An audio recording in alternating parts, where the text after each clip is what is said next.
ஓம். நம்ம எல்லா மனிதர்களையும் கூப்பிட்டு உங்களுக்கு துக்கமே இல்லையா அப்படின்னு கேட்டால், எனக்கு ஒரு சின்ன பிரச்சனைங்க, அது பிரச்சனை தீர்ந்துச்சுன்னா எனக்கு துக்கம் போயிடும் அப்படின்னு சொல்கிறாங்க. அப்போ கடவுள் பார்த்திங்கன்னா ரொம்ப கஷ்டம். எல்லாரும் நான் ஸ்டாப்பாக எனக்கு இந்த பிரச்சனை எனக்கு அந்த பிரச்சனைன்னு சொல்லிகிட்டே இருந்தாங்க. அந்த கிராமத்தில் இருக்கிறவங்க எல்லாத்தையும் சொன்னதையும் கடவுள் என்ன பண்ணாரு, சரிப்பா எல்லாரும் பிரச்சனையை எடுத்துட்டு வாங்க, உங்கள் துக்கத்தை எல்லாம் எடுத்துட்டு மூட்டை கட்டி கொண்டு வாங்க அப்படின்னு சொன்னார்.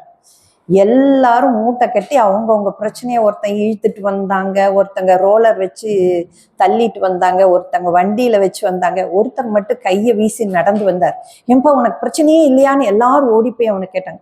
இல்லப்பா என்னால பிரச்சனையை தூக்க முடியல, என்னால் பின்னாடி லாரியில வந்துட்டு இருக்கு அப்படின்னு சொன்னார். அப்ப இந்த மாதிரி ஒவ்வொருத்தரும் ஒவ்வொரு பிரச்சனைகளோட அங்க இறக்கி வச்சதே கடவுள் சொன்னாரு, இங்க பாருங்க, இந்த உலகத்துல வந்தீங்கன்னா நீங்க கர்மா செய்யணும், கர்மாக்கு பலன் உண்டு, அந்த பலன் இன்பம் துன்பம்னு ஒரு பிரச்சனையா தான் உங்களுக்கு வருது, அதனால பிரச்சனை இல்லாம இருக்க முடியாது.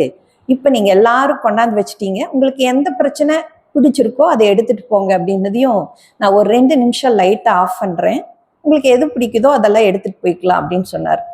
எல்லாரும் லைட் ஆஃப் பண்ணதே அவங்கவுங்க பிரச்சனையை கட்டி தூக்கி இழுத்துட்டு மறுபடியும் ஓடிட்டு இருந்தாங்க. கடவுள் கூப்பிட்டாரு, ஏன்பா இப்பதான் எல்லா பிரச்சனைன்னு சொன்னீங்க, அவங்கவுங்க பிரச்சனையை தூக்கிட்டு ஓடிட்டு இருக்கீங்க மறுபடியும் இத்தனை நாள் கழிச்சு அப்படின்னு கேட்டதுக்கு சொன்னாங்க, சுவாமி இத்தனை நாள் ஏன் பிரச்சனைனா எனக்கு பழக்கமாயிடுச்சுங்க, அது எனக்கு புரியுங்க, இப்ப அடுத்த பிரச்சனையை எடுத்தா எனக்கு புரியவே புரியாதுங்க, அதுக்குள்ளார என் வாழ்நாளே போயிடுங்க சுவாமி அப்படின்னு சொன்னேன். அந்த மாதிரி மனுஷன் நினைச்சுக்கிறான் தான் ரொம்ப கஷ்டப்படுறோம், அடுத்தவங்க எல்லாம் ரொம்ப சந்தோஷமா இருக்காங்க அப்படின்னு சொல்றாங்க. அம்பானியை கேட்டாலும் அவரு 1000 பிரச்சனை சொல்லுவாருங்க. அப்போ ஒவ்வொருத்தரும் பதவியில் இருந்தாலும் பணம் இருந்தாலும் நிறைவான மனது இருக்கிறவங்களுக்கு மட்டும்தான் பிரச்சனையும் இல்லை, அந்த ஞானம் தான் நம்மளுடைய இலக்கு அப்படின்னு பரம புருஷார்த்தத்துல பார்த்தோம். அப்போ இந்த ஞானத்தை பெறணும் அப்படின்னா யார் தகுதி உடையவர்கள், அந்த அதிகாரிக்கு 4 படியை சொல்றாங்க. அந்த 4 படியை சாதனா சதுஷ்டயம் அப்படின்னு சொல்றாங்க. இதுல ஃபர்ஸ்ட் படி விவேகம். இந்த விவேகம் என்ன அப்படின்னா, நித்திய அனித்திய வஸ்து, எது நிரந்தரமா இருக்குமோ அது நித்திய வஸ்து. இப்ப நம்மளோட உடம்பு, மனசு, புத்தி, அகங்காரம் மட்டும் இல்லை, இந்த உலகத்தில் இருக்கக்கூடிய எல்லா பொருட்களுமே அழியக்கூடியது, அது அனித்தியம் அப்படின்னு சொல்றோம். பிரம்மம் நித்தியம், பாக்கி எல்லாமே ததத் அந்நியத், பிரம்மம் சத்தியம், அந்நியத் சர்வம் மித்யா அப்படின்னு சொல்றோம். அப்போ இந்த மித்யா அப்படிங்கிறது என்னன்னா, தோற்றம் மாத்திரத்துல இருக்கும், கொஞ்ச நாள் கழிச்சு அழிஞ்சு போயிடும். அது வேதாந்தத்துல மட்டும்தான் இந்த மித்யாங்கிற சொல்ல நம்ம பயன்படுத்துறோம். இந்த விவேகம் அப்படிங்கிறது ஞானம், பிரம்ம சத்தியத்தை உணர்ந்து கொள்றது, அதை பற்றிய அறிவுக்கு விவேகம்னு சொல்றோம். அறிவு அப்படிங்கிறது ஒரு பொருளை பற்றி நம்ம தெரிஞ்சுக்கிறதுக்கு பேரு அறிவு. விவேகம்ங்கிறது நன்மை எது தீமை எதுன்னு பகுத்து ஆராய்ந்து அதுபடி செயல்படுவது விவேகம். இப்ப நெருப்புனா சுடுன்னு தெரியும், ஆனா அந்த நெருப்பை சமைக்கிறதுக்கும் பயன்படுத்தலாம், நம்ம ஒரு பொருளை இப்போ டாக்டர்ஸ் எல்லாம் பார்த்தீங்கன்னா ஸ்டெரிலைஸ் பண்ணுறதுக்கும் பயன்படுத்துகிறாங்க. அப்போ நெருப்பை எப்படி பயன்படுத்தணும்னு தெரிஞ்சுக்கிறதுக்கு பேர் விவேகம், அதை பற்றி அறிஞ்சுக்கிறதுக்கு பேர் அறிவு. அதுக்கு அடுத்தது 2வது பார்த்தீங்கன்னா வைராக்கியம். இந்த பற்றற்ற நிலை, எது நித்தியமோ அது மேல மட்டும்தான் என்னுடைய இலக்கு, பாக்கி எல்லாம் அநித்தியம் அப்படிங்கிற போது அதை விட்டுறணும் அப்படின்னு சொல்றாங்க. வேதாந்தத்துல 2 சொல்லுவாங்க, பிரம்மம் சத்தியம், ஜெகத் மித்யா. அப்ப மித்யாங்கிறத நீக்கவும் தெரிஞ்சிருக்கணும், பிரம்மம் சத்தியங்கிறத நிலைச்சிருக்கவும் தெரிஞ்சிருக்கணும். அந்த நிலைத்து இருக்கக்கூடியதுக்கு வைராக்கியம்னு சொல்றாங்க. வைராக்கியம் பார்த்தீங்கன்னா, நீங்க சில பேர் பிடிவாதத்தையும் வைராக்கியத்தையும் இணைச்சு பார்த்துருவாங்க. பிடிவாதம் வேற, பிடிவாதம் முயலுக்கு 3 கால்னு சொல்லி ஒத்த கால்ல நிக்கிறாங்கன்னு சொல்லுவாங்க, அந்த மாதிரி இருக்கிற பிடிவாதம் இல்லை. வைராக்கியம்ங்கிறது எது நித்தியமோ அதன் மீது இருக்கக்கூடிய அசைக்க முடியாத நம்பிக்கை, எது மித்யாவோ அதை நீக்கக்கூடிய திறமை, அதுக்கு பேரு தான் வைராக்கியம். இதுல அடுத்தது 3வது படி சமதம சட்க சம்பந்தி. சம்பந்தி அப்படின்னு சொல்றாங்க. சமம், தமம், உபரதி, திதிக்ஷா, சிரத்தை, சமாதானம் அப்படிங்கிற 6 குணங்களை கொண்ட தொகுப்பு. இந்த 6 குணங்கள் என்னென்ன அப்படின்னு பார்த்தீங்கன்னா, மனதையும் புலன்களையும் நம்ம கட்டுப்பாட்டில் வச்சிருக்கிறதுக்கு பேர். நம்ம வந்து சில பேர் டெம்ப்ட் பண்ணுவாங்க, புத்தியில வந்து அடிப்பாங்க. சில பேர் பார்த்தீங்கன்னா என்ன அது பேர் கண்ணடின்னு சொல்லுவாங்க. சில பேர் பார்த்தாங்கன்னா அந்த இதய ஸ்தம்பம் அப்படியே அழிஞ்சு போயிடும் அப்படின்ட்டு. அப்போ ஒருத்தர் வந்து கண்ணடி அப்படிங்கிறதுக்கு வந்து ரொம்ப பேர் பற்றவர் அந்த ஊரில். அவர் ஏதாச்சும் பார்த்தா அந்த இது பொருள் வந்து அழிஞ்சு போயிடும்னு சொல்லிட்டு வயலில் நிறைய களை வந்திருக்கு, அவரை கூப்பிட்டு வந்து காமிக்கலாம் அப்படின்னதையும் அவர் கூப்பிட்டு வந்து காமிச்சாங்க. ஐயோ, இத்தனை கலைக்கு நடுவில் இவ்வளோ பயிரா அப்படின்னு சொன்னார். பயிரெல்லாம் கருகிடுச்சான். அப்போ அந்த மாதிரி எண்ணங்கள் வந்து நெகட்டிவ் ரேஸ் வந்து அதிகமாக இருக்கும். அந்த மாதிரி சில தாக்கங்கள் வந்து நம்மளை இம்சை பண்ணும். சில தாக்கங்கள் வந்து சில வாழ்த்துக்கள் வந்து நம்மளை காப்பாற்றும். அந்த மாதிரி நல்ல எண்ணங்கள், தீய எண்ணங்கள் அப்படிங்கிற எண்ணங்கள்ல இருந்து, மனசுல இருந்து, எல்லாத்துல இருந்தையும் நம்மளை காப்பாத்திக்கிட்டு கட்டுப்படுத்தி இருக்கக்கூடியது. அது வந்து சமம். மனதை வந்து சமம் படுத்தி வெளி உலக விஷயங்களை அவை விடாம வெளி உலகத்தோட விஷயங்கள்ல நம்ம வந்து இப்ப கட்டுப்படாம இருக்கணும் அப்படின்னா நம்ம மனசு நம்ம சொல்றத கேட்கறதா இருக்கணும். அந்த மனசு வந்து இப்போ வெளியில இருக்கிறத பார்த்ததையும் அதை டிவி பின்னாடி ஓடுறதோ. இப்போ நாங்கள் எல்லாம் ஸ்கூல்ல வந்து சார்ட் வரையும் போது இந்த பொம்மலாட்டத்துல கயிறு கட்டி எப்படி மனுஷங்களை அப்படி பொம்மையை வச்சு அந்த இயக்குறாங்க, அந்த மாதிரி டிவிக்குள்ள இருந்து கண்ணுக்கு தெரியாத 2 கயிர்கள் உங்களை வந்து பின்னல் போட்டு இழுத்து இதோ இப்பொழுது முதல் முறையாக தொலைக்காட்சி வரலாற்றிலேயே முதல் முறையாக அப்படின்னதே உட்காந்துருவாங்க. அப்ப அன்னைக்கு அந்த 3 மணி நேரம் போயிடும். அப்போ உங்களுக்கு தேவையான நேரத்தை எடுத்துக்கிறதுக்கு வந்து இந்த சமம், மனதை கட்டுப்படுத்துவதற்கு வந்து ஃபர்ஸ்ட் ப்ரியாரிட்டி கொடுக்குறாங்க. 2வது தமம். தமம் வந்து 5 புலன்கள், கண், காது, மெய், வாய், மூக்கு ஆகிய 5 புலன்களையும் கட்டுப்படுத்துவது சமம், தமம். அடுத்தது உபரதி. உபரதி அப்படிங்கிறது தன் கடமையை மட்டும் செய்வது அப்படின்னு சொல்லி நம்ம சுவாமிஜி சொல்றாரு. தயானந்த சரஸ்வதி சுவாமி புக்கில் எழுதும்போது அந்த வார்த்தையை உபயோகப்படுத்துறார். மனம் புறப்பொருட்களை நாடாமல் உண்மையில் நிலைத்து இருக்குமாறு செய்வது வந்து உப்பரதி அப்படின்னு சொல்றோம். திதிக்ஷா அப்படிங்கிறது வந்து இன்பம், துன்பம், வெப்பம், குளிர், லாபம், நஷ்டம் போன்ற இரட்டைகளை வந்து எல்லாவித முணுமுணுப்புகளையும் தவிர்த்து நிதானமா அமைதியா அதை கடந்து போறதுக்கு வந்து திதிக்ஷா அப்படின்னு சொல்றோம். திதிக்ஷா வந்து எப்படின்னா பொறுமை, சகிப்புத்தன்மையை நிலைப்படுத்துவதற்கு. அடுத்தது ஸ்ரத்தை. ஸ்ரத்தை வந்து நம்பிக்கை வேணும். எதுலையுமே நம்பிக்கை இருந்தால் தான் முன்னேற முடியும். அப்போ குருவின் உபதேசத்தின் மீதும் சாஸ்திரத்தின் மீதும் கொண்ட அசைக்க முடியாத நம்பிக்கை வந்து ஸ்ரத்தை அப்படின்னு 5வது படி. 6வது படி வந்து சமாதானம். மனதை ஒருமுகப்படுத்துவது. ஒரு தடவை சொன்னாலே சில பேர்த்துக்கு புரிஞ்சிடும். அந்த மாதிரி இருக்கிற வந்து சித்த ஏகாக்கிரகம் அப்படின்னு சொல்றாங்க. ஒரே ஒரு தடவை சொன்னாலே சில பேர்த்துக்கு புரிஞ்சிடுது. சில பேர்த்துக்கு 2-3 முறை சொல்றோம் அப்படின்னா அவங்க மனசு எங்கெங்கயோ அலப்பாஞ்சுக்கிட்டு இருக்கு, அப்ப நிலைப்படலை அப்படின்னு ஒரு அர்த்தம். அந்த நிலைப்படுத்தி நிக்கிறதுக்கு வந்து சமாதானம் அப்படிங்கிற 6வது படி வருது. இப்போ நம்ம மொத்தம் 9 படி பார்க்குறோம். ஏன்னா முதல் படி 2வது படி வந்து ஒரு படி தான்.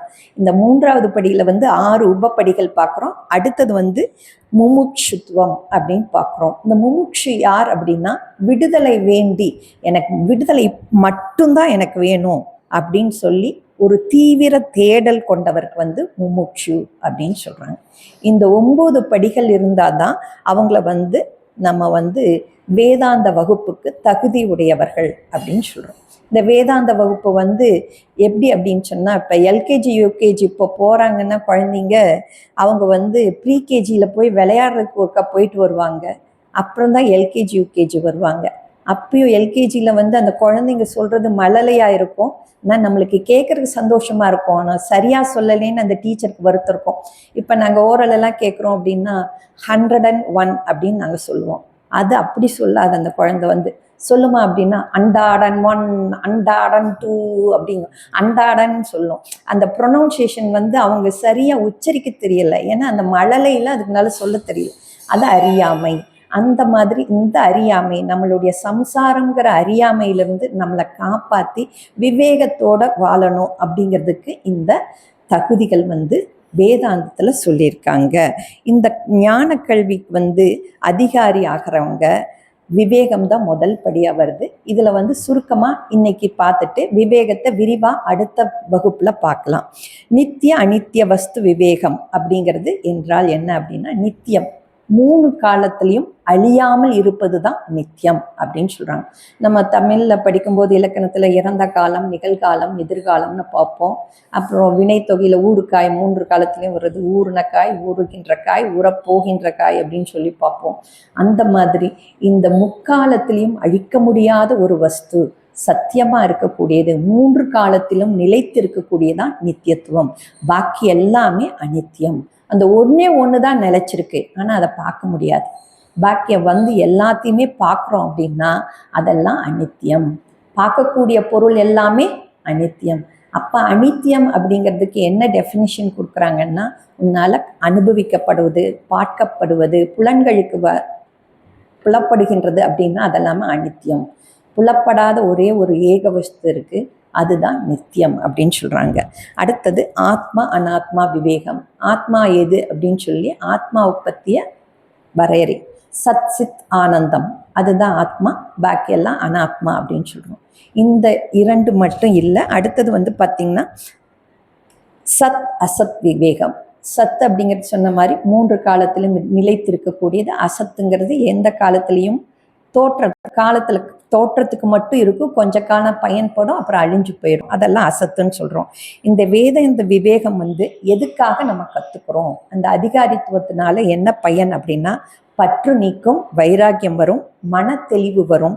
அடுத்தது தத்துவ ஞானம், நானே பிரம்மம் அப்படின்னு சொல்றோம். இப்போ நம்ம பிறக்கையிலிருந்து இறக்குற வரைக்கும் எல்லாருமே ஒன்றும் ஜீவனாக இருக்கிறதில்ல. எல்லா காலத்துலேயும் ஞானத்தில் ஒன்றா தான் இருக்கும். அந்த ஏக வஸ்து அப்படிங்கிறது நித்தியமாக இருக்கக்கூடிய பரபிரம்மம் மட்டும்தான்.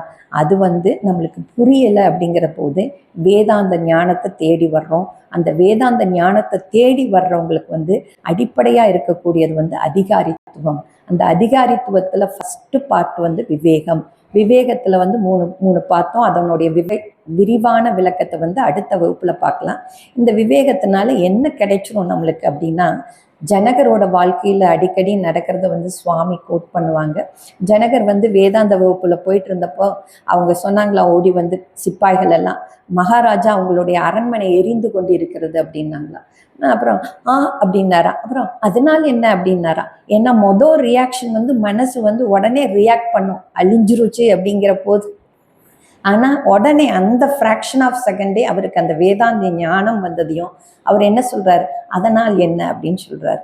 அந்த அளவு என்னன்னா, நம்மளுடைய துக்கம் துக்கம்னு நம்மளுக்கு தெரியும் போதே அதோட ஞானம் இது துக்கம் இல்லப்பா, இது அனித்தியம், இதை கடந்து போ அப்படின்னு சொல்றாங்க. இதை கடந்து போகிறது என்ன அப்படின்னா, மனசு எப்பயுமே நொய் நொயின்னு ஒரு அழுகிற குழந்தை மாதிரி. அது எப்போ பாரு துக்கத்தை ரீகால் பண்ணி நீங்கள் பார்த்துருப்பீங்க. பழைய காலத்துல எல்லாம் டெக்குன்னு ஒன்று இருக்கும், அதில் சினிமா போட்டாங்கன்னா ரீவைண்ட் பண்ணி அந்த முக்கியமான ஜோக்ஸ் எல்லாம் திருப்பி பார்ப்பாங்க. அந்த மாதிரி இந்த மனசு என்ன பண்ணும்னா, சந்தோஷத்தை பார்க்குதோ இல்லையோ, துக்கத்தை ரீகால் பண்ணி அதை ஒரு அவஸ்தை பண்ணி ஒரு மனுஷனை நிலைச்சிருக்கவே வைக்காது. நீங்கள் சின்ன குழந்தையில பல்லு விழுக்கும் போது நீங்கள் பார்த்துருப்பீங்க, அந்த பல்லு லைட்டாக தொட்டுக்கிட்டு இருக்கும். அப்போ இந்த நாக்கு என்ன பண்ணும்னா, அதை போய் இப்படி தட்டும், உடனே வலி உயிர் போகிற மாதிரி இருக்கும். ஆனால் மறுபடியும் இந்த நாக்கு சொன்னால் கேட்காது, மறுபடியும் அதை போய் உழும்பிட்டே இருக்கும். அந்த வலி நம்மளுக்கு வேதனையை தந்தாலும் அதை டச் பண்ணுற மாதிரி இந்த மனசு துக்கத்தை ரீகால் பண்ணி நம்மளை ஸ்லைடு போட்டு அதை நம்மளை ஒரு கீழேன்னு சொல்லக்கூடிய அந்த நிலைக்கு, மனநிலையை கீழே துக்கத்தில் கொண்டு போய் ஆழ்த்தி வைக்கக்கூடியது. அந்த ஆழ்த்தி வைக்கக்கூடிய துக்கத்திலேருந்து விடுதலை வேணும் அப்படின்னா ஒரே ஒரு விடுதலை விவேகம், ஞானம் அப்படின்னு சொல்கிறோம். அந்த ஞானம் கிடைக்கணும் அப்படின்னா அதிகாரித்துவம் இருந்தால் தான் அவங்களால அந்த ஞானத்தில் நிலைச்சிருக்க முடியும். ஞானம் எல்லாத்துக்கும் கிடைச்சிரும். புக்கு கிடைக்குது, உபனிஷத் கிடைக்குது, எல்லாமே கிடைக்குது, ஆடியோவில் வருது, யூடியூப்பில் வருது. எல்லாருமே ஞானி ஆகிறது இல்லையே, ஏன் அப்படின்னு கேட்கும்போது அப்போ குருபரானந்தர் சொல்லுவார், ஊறுகாயை ஊற வச்சு சாப்பிட்டிங்கன்னா ஃபஸ்ட்டு போட்டன்னைக்கு சாப்பிடும்போது அது கொஞ்சம் ஹார்டாக இருக்கும். ரொம்ப நாள் ஊறுனுச்சு அப்படியே கையில் எடுத்ததுமே கரைஞ்சி நாக்கில் அப்படியே கரைஞ்சி போயிடும். அந்த மாதிரி நீங்கள் வேதாந்தத்தில் அந்த ஞானத்திலேயே உங்களை ஊற வச்சுட்டே இருந்தீங்கன்னா நீங்கள் அதில் நிலைப்படுவீங்க. அப்போ நம்ம சுவாமி சொல்லும்போது சொல்லுவாங்க, அசைக்க முடியாமல் இடித்து அதை இறுக்கி வைக்கணும். அப்போ அப்போ அந்த விவேகம் வந்து எந்த துக்கம் வந்தாலும் அசையாமல் அதில் நிலைச்சிருக்கும். அந்த ஞானியை வந்து துக்கம் வந்து எதையுமே பண்ணாது, அதை கடந்து போகிறாங்க. ஞானிக்கு துக்கம் இல்லையா அப்படின்னு சொன்னால் துக்கம் இருக்குது, துக்கத்தை வந்து அவங்க துக்கமாகவே பார்க்குறதில்ல, அதை கடந்து போயிட்டே இருக்காங்க. ஏன்னா அவங்க வந்து நிலைச்சு இருக்கக்கூடிய விவேகத்தில் நிலைச்சு இருக்கிறதுனால சத்தியத்தை மட்டும்தான் பார்க்குறாங்க. மித்தியாவை வந்து அவங்க திருப்பி பார்க்குறதே இல்லை. ஏன்னா நம்ம பொய்யை வந்து என்றைக்கும் வேல்யூ கொடுக்கறதே இல்லைங்களா. கனவு அப்படின்னு தெரிஞ்சதே அப்படின்ட்டு போயிடுறோம், ஒரு உச்சி கொட்டிட்டு போயிடுறோம். ஆனால் உண்மைக்கு வந்து நம்ம ரொம்ப வேல்யூ கொடுக்குறோம் இல்லைங்களா. அதே மாதிரி தான் ஞானி வந்து சத்தியத்துக்கு மட்டும்தான் அதிக முக்கியத்துவம் கொடுக்குறாரு, மித்தியாவுக்கு வந்து முக்கியத்துவமே கொடுக்கறதில்ல. அதை வந்து அவர் நீக்கிட்டாரு, புத்தியிலிருந்து எல்லாத்துலேருந்து நீக்கிடுறாரு. அதனால தான் ஞானி வந்து தன்னை ஞானின்னு கூட சொல்லிக்கிறது இல்லை. ஏன்னா அவர் பூர்ணமான நிறைவில் இருக்கும்போது தான்கிற அகங்காரமற்ற நிலையில் இருக்காரு. அதனால தான் சுவாமி சொல்லுவாங்க, பக்தனுக்கும் முக்தனுக்கும் என்ன வித்தியாசம் அப்படின்னா, பக்தியில் ஆழ்ந்து இருக்கக்கூடியவர்கள் வந்து தான்கிற அகங்காரம் கொஞ்சமாச்சு இருக்கும்பா. ஆனால் முக்தியில் இருக்கிறவங்களுக்கு வந்து அகங்காரமே இருக்காது. எந்த இடத்தில் அகங்காரம் முழுமையாக நீக்கப்படுகிறதோ அந்த இடமே விவேகம் அப்படின்னு சொல்லுவாங்க. இந்த விவேகத்தை பற்றி அடுத்த வகுப்பில் பார்க்கலாம். நன்றி. ஓம்.